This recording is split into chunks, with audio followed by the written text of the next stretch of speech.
What is up, everyone, and welcome back to another episode of Insights into a Soul. Folks, it has been a while. I'm sorry. Life has been crazy. You know, we kicked off season 3 and I was like, sweet, season 3 is going. We're going to get this and we're going to stay consistent. And man, it's just been crazy. I think the last time we connected, I had just made the decision to leave my old job that I'd been at for 7 years and start a new career path. So needless to say, that has taken over and that has taken off. New career has been great so far. The new company, I love the people I work with. I love what I do. I'm being creative again. I'm rediscovering myself, parts of myself that were missing, parts of myself that, you know, I needed to work on. So professionally, personally, I've been growing. I've been doing well. So hopefully those of you out there, listeners, are doing well also. So welcome back. It's been a hot minute. It's been, oh gosh, the last one we posted was in December. So it's been 4 months since the last episode, and people are still downloading it, man. I've got to stay consistent. I want to come up with some new topics and just figure out, I guess part of it is this complex that I have, right? This whole, like, I'm not good enough complex. And I was thinking about this the past couple of days because I've been doing some freelance on the side. And even with my new job, you know, I still have this voice inside of me that keeps saying, you're not good enough. You're not good enough. I keep hearing this. And this was even an apprehension when I was starting to make the decision to go somewhere else. I was like, man, I'm not good enough. I'm not gonna, nobody's going to want to work with me. Nobody's going to want to hire me. And so I kept myself limited this whole time in not pursuing things or not doing things because I kept feeling like I wasn't good enough. I think some of you out there, I'm sure there's people out there that resonate with this, that have the same feeling, the same complex, that you feel like you're not good enough, no matter what you do, no matter what you achieve, you just feel like you're not good enough and you never will be. And I'll tell you, even achieving success of different levels, I don't know if that feeling ever fully goes away. Now, I will say that I've gotten better about dealing with it, and the voices, I don't let them linger as long or take control like they used to. I don't let them weigh me down or drag me down and keep me from pursuing or doing things. You know, just today, I submitted a video preview to a client, and I was like, man, they're going to hate this. And like that whole I'm not good enough kept popping back into my head, popping back in the back of my head. I'm not good enough. I can't do this. But you know, the thing is, my friend reminded me, you are good enough, because here's the thing. People are hiring you. This new job you took on, they hired you. You were good enough. You're better than you think you are. And I was like, you know what? I had to stop and think about that. I'm like, you're right. People are contacting me to work with me, to help them with projects, to do creative stuff with them. You know, whether it's people that want to collaborate or actual jobs on the side, people are reaching out to me. And I need to remember that I've been doing this for 20 years. I've been doing video and film and photography for 20 years. And I still struggle in the back of my head with feeling good enough, feeling like I'm capable, feeling like I can accomplish things. And so that held me back a lot. I think in my marriage, I was too afraid to move forward because I didn't feel like I was good enough, and I let that seep in and affect my relationship with my ex-wife. My jobs, I felt like I wasn't good enough. And you know what's interesting? Since leaving that old job, a lot of relationships have resurfaced, good relationships. I've been able to mend relationships from the past. I've been able to reach out to people and apologize for the way that I was, whether it was being jealous of their success and how creative and talented they were, or whether it was holding feelings against them of frustration, because I felt like I was being cast to the side and I felt like I wasn't good enough. Now, there were factors that made me feel like I wasn't good enough. But that's a different category. I can't control what other people do. I can only control the way that I think and respond to the way people treat me, right? So I think that's the thing with any of us, is we can only control what we can control, which is ourselves, our emotions, our reactions, our thoughts, even to the extent of how we let traumas or situations or negative things affect us. That's on us still. It's up to us to be able to control how it affects us. Now, things are going to happen. Things are going to hurt. You're going to react. You're going to have struggles and you're going to fall. But it's how we respond to that we can control, and it's going to define who we are. So those feelings when they come in that I'm not good enough, I was going to the grocery store this afternoon to grab lunch, and in my head, I'm having this internal dialogue this whole time that, man, I'm not good enough. This video is terrible. They're not going to like it. And they might not. They might come back and they might have some adjustments or fixes, which is fine. That's part of the creative process. But I had to tell myself, why do you think that way? Why do you feel that way? And I had to stop myself. And I was able to not spiral into a depressive state like I used to get into this. Oh, my computer just restarted. I was able to keep myself from getting into this down, depressed state that I used to get into. It was just who I was, quote unquote. That's what I would tell myself. It's just who I am. I just struggle and I'm just a depressed, sad person. Well, that's not who I am. I'm a happy person. I'm a positive person. But I let those things affect me too long. I dwelled in those things. And so learning to not dwell in those things, again, I've done a lot of personal growth, and part of it is removing stresses and different things like that from my life. I've been able to really rebuild myself and refocus myself. And so now I'm like, you know what? I got hired for a job. I'm doing my best. And you know what? We're not going to hit the mark every time, and that's fine. But it's how we respond and work together and work with people to fix things or to improve things. That's really the test of character, right? That's really what defines us. So you might be struggling. You might be saying, I'm not good enough. I mean, I talk to creatives all the time who I've known for years and who have been in the industry for years, whether they're video people, photographers, editors, whoever it is. There's always this struggle inside that we worry that we're good enough, or that we worry that we've done a good job. And, I think we're always pushing to do better, to be better, to push towards excellence. And everything I do to the best of my abilities. I put my 110% in. I think that's what I really love about my new job, is it's really given me this opportunity to dig in and to be creative again and to try stuff. I have a platform now where I can try things and experiment, and there's not the pressure to perform. There's not the pressure to deliver these high-end products. Yes, we want to deliver high quality, and we do. We deliver high quality. We deliver great stuff, but there's also this freedom of being able to try things and experiment with things and say, you know what? That didn't work. We'll try something different next time. Or this worked and this didn't work, and we try a mixture of things.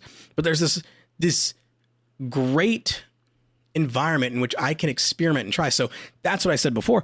I'm beginning to redefine myself and figure out who I am and what I actually enjoy doing. I'm able to dig into my shooting again and work on my camera skills and my composition and my editing and my coloring. So I have this sandbox where I can still deliver top quality content, but I'm also pushing myself to be better and to try new things and to come up with new ideas. So I don't think the I'm not good enough is ever going to go away. I think it's always something that you're going to struggle with. But I think the further on that we go along our journeys, if we connect with the right people and put ourselves in the right situations, we learn to deal with those voices better. We learn to not struggle as much or as long. One of my good friends, Jeff, who's been on the podcast before, when I first got separated, he explained to me how, it's like waves. Okay. Right. It's like a storm that when it first happens, when that impact first happens, the waves are massive and they're knocking you over and pulling you under. But as the impact settles, those waves get fewer and further between. They get weaker. They don't pull you under as much. You're able to push through them and to stay above water. And I think that's how it goes, is when we face any large struggle in our life, or when we take on a new challenge, it can be a positive thing. There's going to be waves. There's going to be shakeup. There's going to be a struggle. I know I will always struggle with certain things, whether it's self-confidence or positive thoughts towards myself, encouragement towards myself. We're always going to struggle. I know I'm always going to struggle, but I'm learning that struggle doesn't have to be as severe. It doesn't have to be as strong. I don't have to stay in the dark spaces, and I don't find myself going to the dark spaces as much as I used to. I don't find myself being as depressed as I used to be. It hits me every now and then. I get waves of it. The sadness isn't there as much from my divorce, from my separation, from my change of life. The anxiety of what's going to happen next isn't there as much in my life. There's always anxiety. I'm getting ready to move, getting ready to make some changes there. There's always anxiety that comes with moving and with new things and new opportunities. I'm worst case scenario person. I'm always thinking of the little issues and the things that could happen or could go wrong. And I think that's good to an extent, to think of potential issues, potential places where you need to work on things. But I'm not dwelling in it as much. I'm not letting it keep me up for hours at night anymore. I'm doing better now. So I think this is an encouragement to say, you know what, wherever you are in your journey, with your struggle of not feeling like you're good enough, well, just know that it's not going to stay like that forever. If you focus, if you surround yourself with good people, you can overcome the storms that you're in, that you're facing. You can get better at handling things when they come your way and not being knocked down by those waves as much. You can get up faster. You can keep your head above water. But you got to surround yourself with good people, and you got to make positive changes in your life. I had to make a change with my job because where I was drowning. I was drowning in that there was nowhere up for me to go career-wise. I felt like I wasn't growing and I wasn't becoming the best creative person that I could be. And in leaving that job, opportunities have opened up, and I'm now able to create and to push myself to grow. I'm now the gauge at which creativity flows. It's now on my shoulders how much effort I want to put in. I find myself some nights working 6, 7, 8 o'clock at night. Not because I have to, because I feel pressured to get things done, but because I want to, because I'm inspired now. I have ideas. I'm like, oh, hey, what if I did this edit? Or I'm flowing really well on something so I can dig in. I find myself getting up earlier in the day to start working on stuff and to start planning. So now I'm working on the whole structuring myself so that I can execute and get a bunch of different things done and do them all well. That's a balancing act in itself. So, just whether it's making sure that I'm coming up with social ideas and then the video ideas and then the edits and all that content. That's a whole nother challenge in itself. But as far as the motivation and the drive, I'm finding I'm motivated again. I'm driven again. I'm inspired again. I'm looking at things from a new perspective, and I'm seeing things in a new light. So yeah, I still struggle with whether or not I'm good enough. And oftentimes I don't feel like I'm good enough, but those times are fewer and further between. And when those waves hit, when those times hit, I am getting through them faster. I'm getting through them and becoming a better person on the other side. But again, I reach out to friends and people around me that can offer a perspective that I don't see. Because when you're in the storm, when you're in the mess, when you're in the struggle, you can't see things from a certain perspective. So you have those friends around you, they see things differently. They can provide the insight. They can provide that advice. They can provide that perspective that you're like, oh my gosh, I didn't even think of it this way. You're right. I am being this way. Or you're right. I am creative. I am smart. I am a good video person. I'm a good photographer. And then they talk about the content because, again, I think this is another conversation for another time, but as creatives, we get so tunnel visioned that we have this standard that we hold ourselves to, right? Like I come from a big corporate background now where I worked with a big team. And so I have this certain standard that's hard to achieve as a single creator. So I have to step myself back and say, you know what, that's not the standard I'm at anymore. And I need to look at where my client is or where my day job is, like, and say, what do they need? What's good for them? How is this being consumed? And you know what? We don't need the nicest cameras and the nicest lenses. We just need good stuff. And we make it look good and we make the content engaging. And that's what matters is the audience we're appealing to. We're not trying to win awards for film, for video. We want it to look good. We want it to look polished. We want it to do well online, and we want it to be engaging and entertaining and exciting.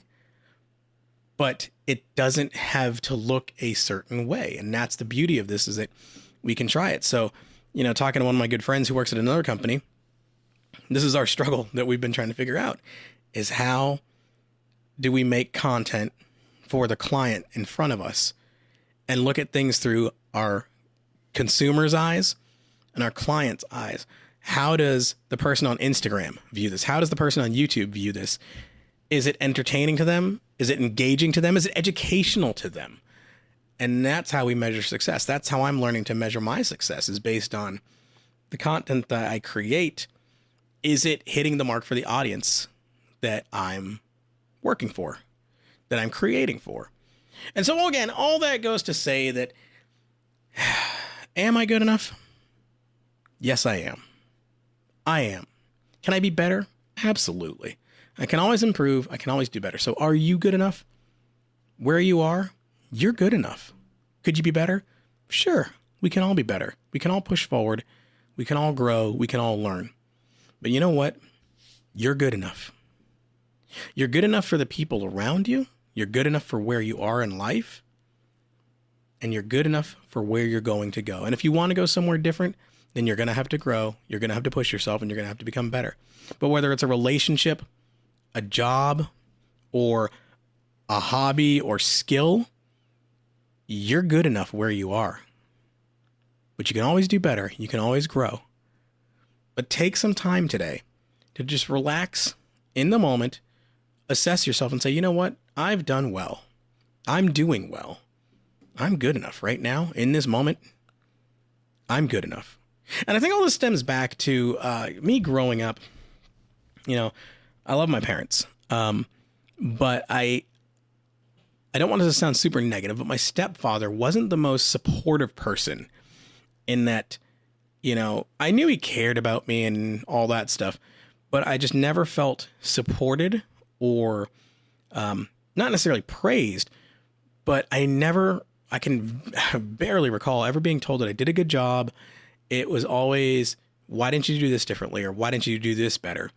And so it created this excellence complex where I was always pushing for excellence, and I was always afraid to give the results, to give the product, because I was afraid that it wasn't good enough. And then I wasn't going to do good enough. And no matter what I did, it wasn't ever going to be good enough.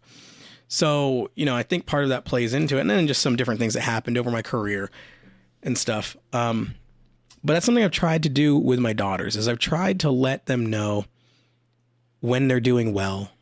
And if my 10-year-old brings me a B on a paper, I'm not going to be like, well, why didn't you get an A? You're like, awesome, you got a B. Great job.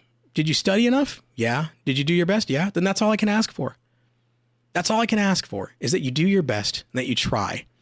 And I can tell when she's slacking off and she's not trying because her grades were slipping. So, you know, her mom got her the tutoring she needed, and we provided the support, and now she's A/B honor roll. She's making honor roll.